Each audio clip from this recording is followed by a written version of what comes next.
रामो राजमली सदा विजयते रामं रमेशं भजे रामेणाभिहता निशाचर जमु रामाय तस्मै नमः रामाय तस्मै नमः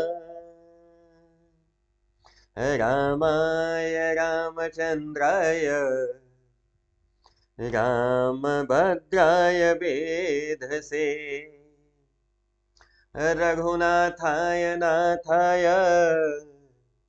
सीताया पतये नमः अखण्डमण्डलाकारं व्याप्तं येन चराचरं तत्पदं दर्शितं देवं तस्मै श्रीगुरुवे नमः गुरुर्ब्रह्मा गुरुर्विष्णु गुरुर्देवो महेश्वरः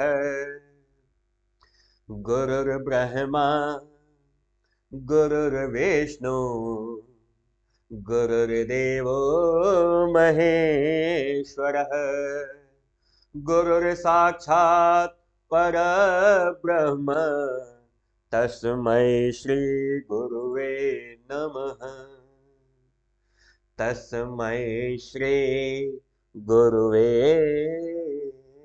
नमः। अपने अपने श्री गुरुदेव भगवान के पावन एवं कमलवत चरणों में सादर नमन सादर वंदन।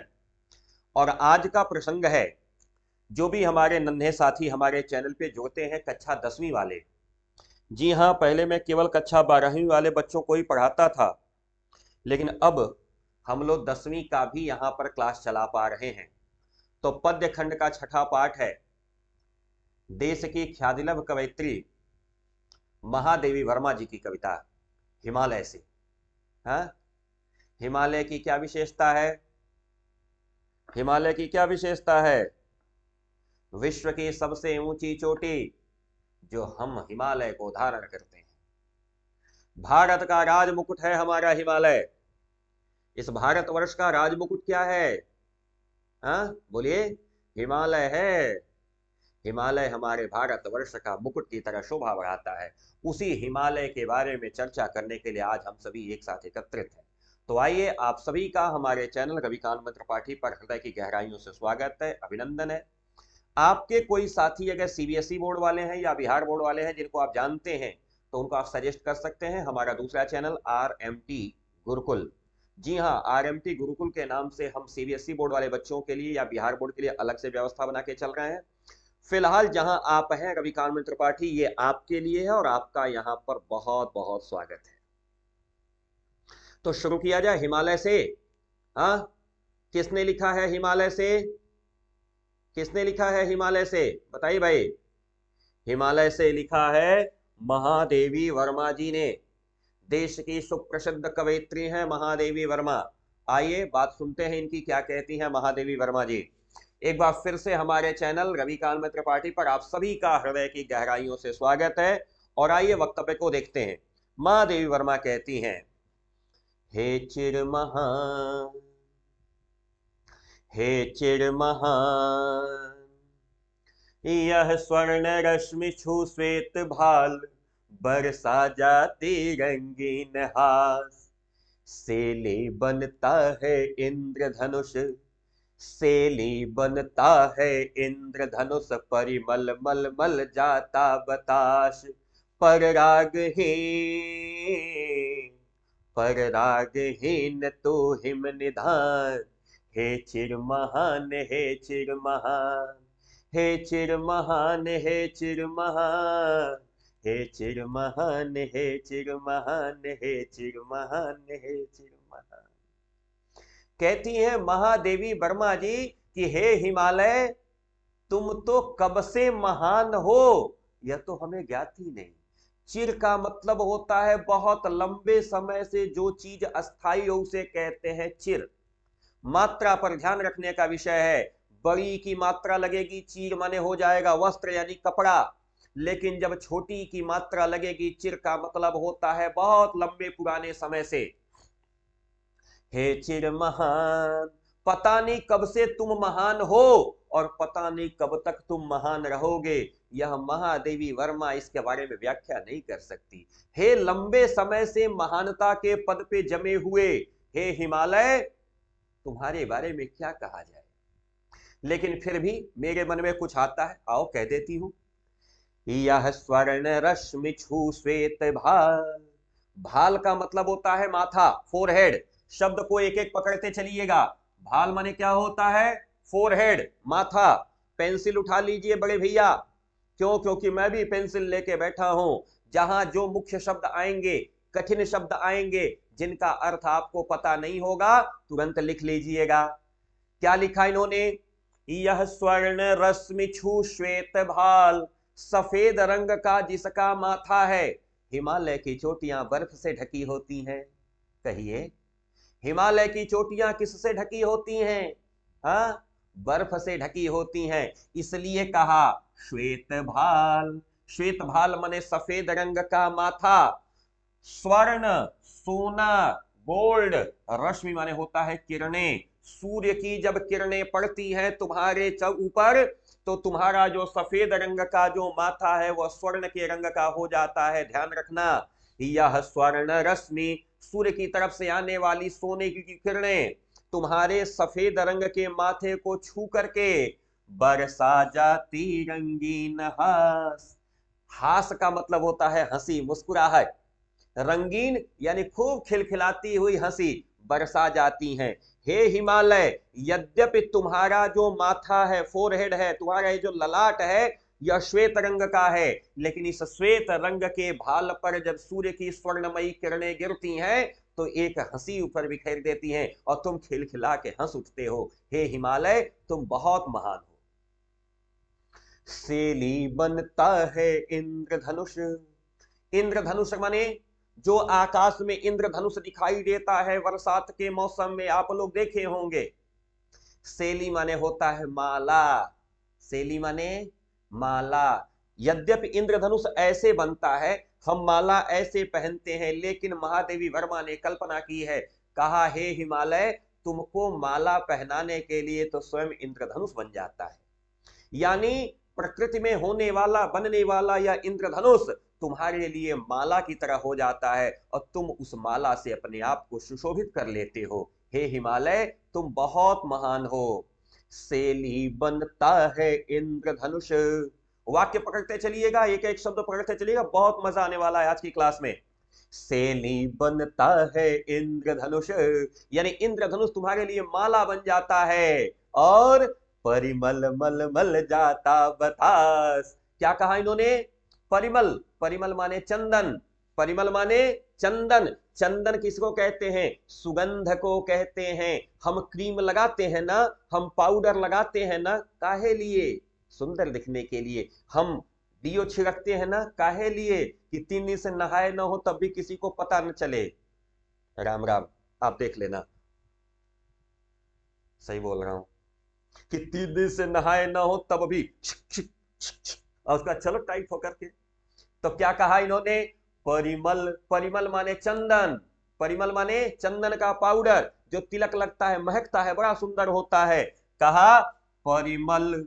मल मल मल देता है कौन? बतास। बतास माने होती है हवा। यानी हिमालय पर चलने वाली जो हवाएं हैं ना, वह चंदन की सुगंध बिखेर देती हैं। कहती हैं महादेवी वर्मा, हवाएं जो है ना वह तुम्हारे शरीर पर चंदन का मल देती हैं, चंदन मल देती हैं, लेप देती हैं, अर्थात तुम्हारे चारों तरफ सुगंधमय वातावरण बना देती हैं। हिमालय, तुम कितने महान हो, सोचो कि तुम्हारे सफेद रंग के माथे पर सूर्य की सोने की किरणें पड़ती हैं, तुम्हारे चेहरे पे मुस्कुराहट ला देती हैं। इंद्रधनुष तुम्हारे लिए हार बन जाता है और मलय पर्वत से आने वाली चंदन से एक सुगंध से युक्त हवा तुम्हारे पूरे शरीर को सुगंधित कर देती है, फिर भी तू रागहीन, तू कैसा है? रागहीन है। तुम्हारे अंदर बिल्कुल भी किसी से कोई लगाव नहीं है, तू बिल्कुल मोह माया के बंधनों से परे है। राग माने होता है मोह माया, और राग से तुम कैसे हो? हीन हो। तुम्हारे अंदर मोह माया व्याप्त नहीं है, तुम्हारे अंदर कोई अहंकार नहीं है, तुम्हारे अंदर कोई घमंड नहीं है। तू कैसा है? हिम निधान है। हिम कहते हैं बादल को, और निधान का मतलब होता है समूह। तुमने क्या कहा? हिम माने कहते हैं किसको? क्षमा करिएगा, बादल नहीं, बर्फ को कहते हैं। मैं बोल गया बादल, बर्फ को कहते हैं। हिम माने बर्फ, ध्यान रखिएगा। तू बर्फ का क्या है? निधान है, खान है। तुम्हारे पास तो बर्फ ही बर्फ भरी पड़ी है, यानी तुम हमेशा शीतल रहते हो, ठंडे रहते हो। कभी तुम घमंड में फूल करके उग्र नहीं होते हो, तुम क्रोधित नहीं होते हो। हे हिमालय, तुम बहुत महान हो। एक बार पूरा अर्थ देखिए। हे चिर महान, तुम हमेशा से महान रहने वाले हिमालय, यह स्वर्ण रश्मि छू श्वेत भाल, तुम्हारे सफेद रंग के माथे को अब सूर्य की सोने की किरणें छूती हैं। बरसा जाती रंगीन हास, तुम्हारे चेहरे पे एक रंगीन हंसी बरसा जाती है। और क्या हो जाता है? सेली बनता है इंद्रधनुष, इंद्रधनुष तुम्हारे लिए सेली यानी कंठहार बन जाता है। परिमल मल मल जाता बतास, चलने वाली हवाएं तुम्हारे पूरे शरीर पर चंदन का लेप कर देती हैं, मानो तुमको चारों तरफ से सुगंधित कर देती हैं। अर्थात हिमालय से आने वाली हवाएं सुगंधित हवाएं होती हैं। फिर भी तुम्हारे मन में किसी तरह का मोह माया नहीं है, तुम्हारे मन में किसी प्रकार का अहंकार नहीं है। तू हमेशा हिम निधान है, तू बर्फ से ढका रहने वाला, एकदम शीतल स्थिर खड़ा रहता है। हे हिमालय, तू बहुत महान है। कहिए, समझ में आया? यदि आया तो चैनल को सब्सक्राइब करके रख लीजिए, ताकि भविष्य में काम आए परीक्षा के समय तक। नंबर 2, यदि मजा आया तो वीडियो को लाइक कर लीजिए। मजा आया तो, ना आया हो तो अभी रुके रहिए, अभी एक पैराग्राफ और आगे लेके चलते फिर देखा जाएगा। मजा नहीं आएगा तब तक वीडियो लाइक नहीं करना, जब मजा आएगा तब वीडियो लाइक करना है। नभ में गर्वित झुकता नशेष पर अंक लिए है दीन छार, नभ में गर्वित झुकता नशेष पर अंक लिए है दीन छार। मन गल जाता नत विश्व देख, तन सह लेता है कुलिश भार। कितने मृदु कितने कठिन प्राण है चिर निधान, है चिर निधान, है चिर निधान, है चिर निधान, हे चिर महान, हे चिर महान, हे चिर महान, हे चिर महान। क्या कहा? नभ में गर्वित झुकता शीश, हे हिमालय, तुम्हारा शीश पूरे इस नखंड में, जिसमें नभ में, आकाश में एकदम गर्व से तना रहता है, कभी झुकता नहीं है। आज तक कोई भी विदेशी आक्रांता, कोई भी शक्तिशाली व्यक्ति, स्वयं ईश्वर भी तुम्हारे सिर को झुका नहीं पाए। तुम आत्माभिमान से, तुम आत्म गौरव से तन के खड़े रहते हो। नभ में गर्वित झुकता शीश, इस पूरे अखंड भूमंडल पे अकेले तुम ही हो जो इस अंतरिक्ष को चैलेंज देकर के एकदम तन करके अपने शक्ति के बल पर खड़े रहते हो। तुम्हारा शीश कभी झुकता नहीं है। पर अंक लिए है दीन छार, लेकिन तुम्हारा अंक, तुम्हारी जो गोद है, तुम्हारा जो हृदय है, वो क्या लेकर रखी है? दीन छार लेकर के रखी है। छार का मतलब होता है मिट्टी, बालू, धूल, ऐसी ऐसी चीजें जो समाज के लिए उपयोगी नहीं है, उन सबको तुम अपने अंदर छिपा के रखे हो। हिमालय को अगर तोड़ा जाए, फोड़ा जाए, तो उसके अंदर से क्या निकलेगा? तो अंक का मतलब होता है गोद। यहां अंक से अर्थ लेंगे अपने हृदय में। देखो, तुम बहुत गौरव के साथ एकदम तन करके इस पूरे समाज के सामने, इस अखंड भूमंडल पे, इस पूरे अंतरिक्ष में शीश उठा करके खड़े हो, लेकिन तुम्हारे हृदय में बहुत सारी चीजें दबी हुई हैं। स्थिति देखिएगा। कहते हैं मन गल जाता नत विश्व देख, पूरा विश्व तुम्हारे सामने नत है। पूरा विश्व कैसा है? नत माने झुका हुआ, नत माने झुका हुआ। पूरा विश्व तुम्हारे सामने नत है, पूरा विश्व तुम्हारे आगे झुकता है। पूरा विश्व, समझ लीजिएगा, तुम्हारी महानता का वर्णन करता है। पूरा विश्व तुम्हारे सामर्थ्य को मानता है, पूरा विश्व तुम्हारे शक्ति को प्रणाम करता है हिमालय। और तुम कैसे हो कि तुमको देख करके कवयित्री कहती है मेरा हृदय द्रवित हो जाता है। कैसे द्रवित हो जाता है, आगे कह लेती हैं, तुम्हारा जो शरीर है कुलिश भार सहन कर लेता है। कुलिश कहते हैं वज्र को। आप थोड़ा सोचिएगा कि इतना बड़ा पत्थर अगर आपके घर में हो, पत्थर थोड़ा उसको उठाइएगा कितना भारी होता है, अंदाजा लगाइएगा। और थोड़ा सोचिए हिमालय कितना बड़ा है, कितना भारी होगा। कहा तन सह लेता है कुलिश भार, तुम्हारा शरीर कितना मजबूत है कि इतना वज्र के समान बड़ा भार सहन कर लेता है। हे हिमालय तुम कितने मुलायम हो और कितने मजबूत हो। प्राण माने मजबूती। कहा तुम कितने मुलायम हो, तुम्हारे हृदय में हर चीज छिपी है, फिर भी तुम कितने शक्ति के साथ खड़े हो। हे हिमालय तुम चिर महान हो, तुम आज से नहीं हमेशा से महान थे और हमेशा से महान रहोगे। एक बार पूरा अर्थ देखिए, नभ में गर्वित झुकता न शीस, इस पूरे आकाश में गर्व के साथ खड़े हो, तुम्हारा सिर कभी किसी के सामने झुका नहीं। पर अंक लिए है दीन छार, लेकिन तुम्हारे हृदय में बहुत सारी खराब अच्छी चीजें छिपी हुई हैं। मन गल जाता नत विश्व देख, पूरा विश्व तुम्हारे सामने झुकता है, यह देख करके कवयित्री का हृदय द्रवित हो जाता है। कवयित्री सोचती है कि तुम कितने मजबूत हो, तुम्हारा शरीर कितना भारी वजन सह लेता है, फिर भी तुम अंदर से कितने मुलायम हो, लेकिन बाहर से कितने मजबूत हो। हे हिमालय तुम सामान्य नहीं हो, तुम बहुत महान हो। अब बताइए दूसरा समझ में आया? अगर आया हो तो प्लीज वीडियो को लाइक कर लीजिएगा, क्योंकि परीक्षा के दौरान बहुत काम आने वाले हैं हम लोग। चले तीसरे पे, दिक्कत होगी कमेंट बॉक्स में बता दीजिएगा। कहती हैं महादेवी वर्मा, लाइक कर लिया, वेरी गुड, बहुत अच्छे, शानदार। अच्छा अब एक काम और करिएगा, अगर अच्छा लग रहा होगा तो अपने दोस्तों के साथ शेयर भी कर सकते हैं ताकि ज्यादातर लोगों तक ये वीडियो पहुंचे। टूटी है तेरी कब समाधि, झंझा लौटे शतहार हार, बह चला दृगों से किंतु नीर, सुन कर जलते कण की पुकार। टूटी है तेरी कब समाधि, झंझा लौटे शतहार हार, बह चला दृगों से किंतु नीर, सुन कर जलते कण की पुकार। सुख से विरक्त दुख में समान, हे चिर महान, हे चिर महान, हे चिर महान, हे चिर महान। कहती है महादेवी वर्मा, झंझा माने होता है आंधी तूफान, नोट कर लीजिएगा। झंझा माने आंधी या तूफान, सैकड़ों आंधियां, शत शत माने 100 सैकड़ों आंधियां सैकड़ों तूफान हार करके लौट गए, लेकिन तुम्हारी समाधि नहीं टूटी, मतलब तुमको हिला नहीं पाए।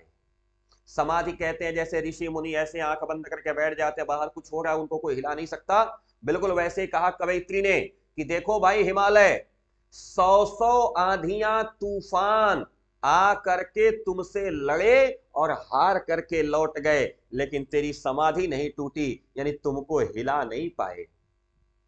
तुम कितने मजबूत हो इसकी मजबूती का अंदाजा लगाओ। सैकड़ों आंधियां सैकड़ों तूफान आ करके तुमसे टकरा करके लौट गए, लेकिन तुमको हिला नहीं पाए, अर्थात तुम बहुत मजबूत हो। दूसरी लाइन में कहती हैं, बह चला दृगों से, दृग माने होता है आंखें, नोट करिएगा, दृग माने आंख, किंतु नीर, आंखों से तुम्हारे पानी बह चला, कब? सुनकर जलते कण की पुकार, जब धरती पर जलते हुए कण की पुकार तुमने सुनी, जब तुमने देखा कि धरती जल रही है, फसलें सूख रही हैं, तो तुम्हारी आंखों से पानी बह निकला, अर्थात नदियां बह निकली। वही नदियां आज हमको और आपको जीवन दे रही हैं। गंगा नदी कहां से आती है?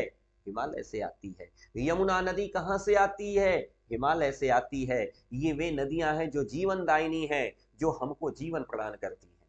कहा कि सुनकर जलते कण की पुकार, इस जलती हुई धरती की पुकार जब तुमने सुनी तो तुम्हारे आंखों से पानी बह चला, अर्थात नदियां बह निकली। सोचो, सुख से विरक्त दुख में समान है चिर महान, है चिर महान। हे हिमालय, तुम सुख से विरक्त हो, तुमको सुख से कोई मतलब नहीं है, लेकिन दूसरे के दुख में समान भाव से उतर जाते हो। हे हिमालय, तुम बहुत महान हो। जीवन में सदैव इस बात का ध्यान रहे कि आप सुख में भले किसी के साथ रहें चाहे न रहें, दुख में समान भाव से आपको रहना चाहिए। कवयित्री कह रही है, तुम सुख से विरक्त हो, सुख से तुमको कोई मतलब नहीं है, सुख के प्रति तुम उदासीन हो, लेकिन दुख में समान भाव से जुड़ जाते हो। हे हिमालय, तुम बहुत महान हो। हे हिमालय, तुम बहुत महान हो। कहा महादेवी वर्मा ने कि 100 आंधियां 100 तूफान आए, तुमसे हार करके टकरा करके लौट गए, लेकिन तुम्हारी समाधि कभी नहीं टूटी, अर्थात तुमको हिला नहीं पाए, तुम मजबूती से खड़े रहे। लेकिन इसी धरती के जलते कण की पुकार जब तुमने सुनी तो तुम्हारी आंखों से आंसू बह निकले, यानी नदियां बह निकली। वह नदियां आज हमारे और आपके लिए जीवन दायिनी बनी हुई हैं। कहती हैं महादेवी वर्मा, हे हिमालय, तुम कितने महान हो कि तुमको सुख से कोई मतलब नहीं है, लेकिन दूसरे के दुख में दुखी हो जाते हो। हे हिमालय, तुम बहुत महान हो। समझ में आ रहा है? यदि आ रहा है तो, और यदि मजा आ रहा है तो वीडियो को लाइक एंड सब्सक्राइब चैनल को, और अपने दोस्तों के साथ शेयर।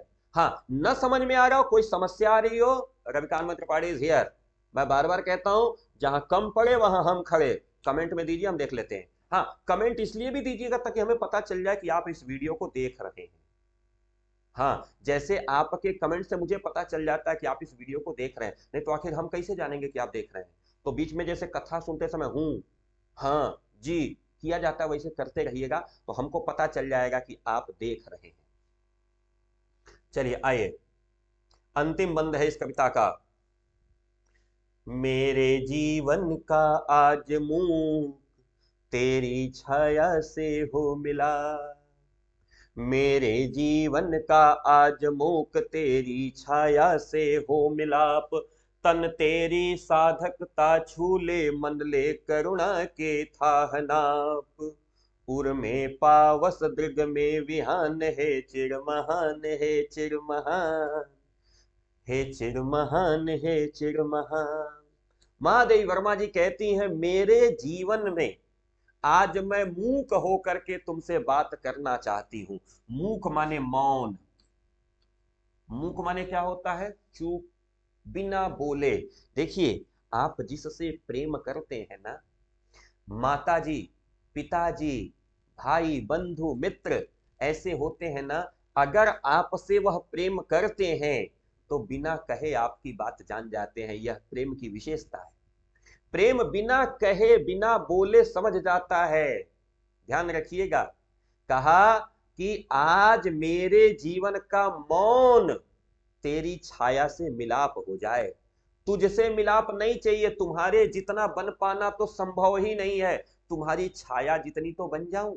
महादेवी मां कहती हैं कि देखो, तुम्हारे जैसा बन पाना मेरे लिए संभव नहीं है। हे हिमालय, तुम बहुत महान हो, तुम्हारे जैसा बन पाना मेरे लिए संभव नहीं है, लेकिन तुम्हारी परछाई के बराबर भी अगर मैं बन जाऊं तो मैं आपको बहुत भाग्यशाली समझूंगी। मेरे जीवन का आज मूक तेरी छाया से हो मिलाप, मेरे जीवन का आज यह मौन मिलाप तेरी परछाई से ही हो जाए, यानी तुम्हारे जितना नहीं, तुम्हारी छाया जितना, तुम्हारी परछाई जितनी ही बन जाऊं। यानी तुम्हारे अंदर जो क्वालिटीज हैं, तुम्हारे अंदर जो विशेषताएं हैं, उनमें से कुछ तो मेरे अंदर आ जाए।